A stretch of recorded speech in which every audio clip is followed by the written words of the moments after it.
إذا جاء الليل وعسعس وخيم الظلام ودخل الناس بيوتهم وأخذوا مآخذهم، في تلك اللحظات وهذه الساعات أغلب الناس غافلون إلا جزء يسير من الناس. من هم؟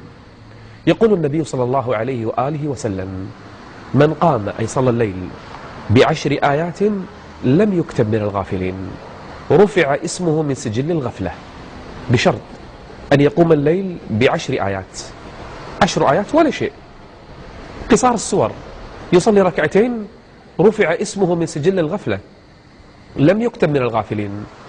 طيب لو طول شوي وقام ب100 آية كتب من القانتين، يا الله.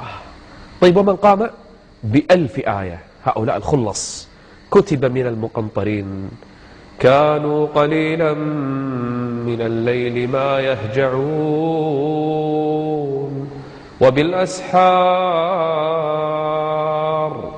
وبالأسحار هم يستغفرون. تعود يا عبد الله أن تقوم قبل الفجر أو في منتصف الليل، أن تقوم من فراشك فتصلي ركيعات لله عز وجل، ثم تعود وتنام. إن لم تستطع آخر الليل أو منتصف الليل، على الأقل صل قبل أن تنام شيئا من الليل، واجعل آخرها وترا.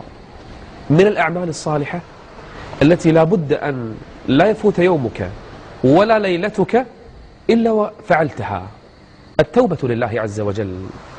يقول النبي صلى الله عليه وآله وسلم: إن الله يبسط يده بالليل ليتوب مسيء النهار، ويبسط يده بالنهار ليتوب مسيء الليل. يعني لازم في توبة بالنهار وتوبة بالليل.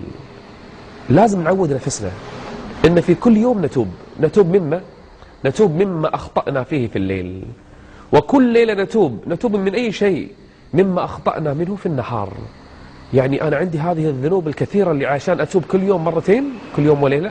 نعم، كل بني آدم خطاء، لكن خير الخطائين من؟ التوابون. وتوبوا إلى الله جميعا أيها المؤمنون لعلكم تفلحون. والتوبة لها 3 شروط. أول شيء تندم، أخطأت بالنهار، جاء الليل.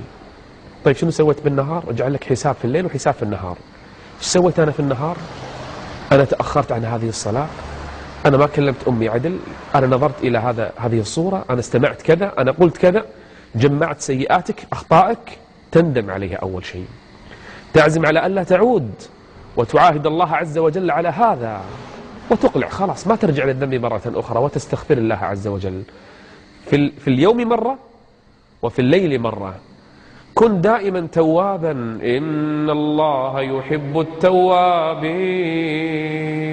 يعني كثير